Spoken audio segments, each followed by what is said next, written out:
Welcome to our video journey where we explore the fascinating world of pronunciation, unraveling the mysteries behind each word and its usage.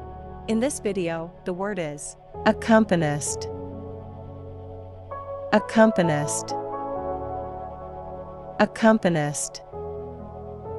Accompanist is a noun used to describe a musician who plays a musical instrument, typically the piano, to accompany a singer or other musicians during a performance. Here are some examples. Example number 1. The talented accompanist skillfully played the piano during the opera singer's recital. Why accompanist is used in example number 1. Accompanist refers to the musician who played the piano to accompany the opera singer during the recital.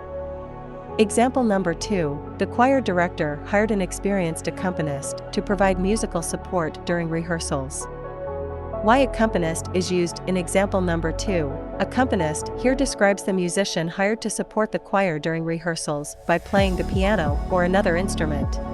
Stay tuned for more linguistic wonders and join us in unlocking the magic of language. Thanks for watching, and until next time, keep speaking, writing, and embracing the beauty of words.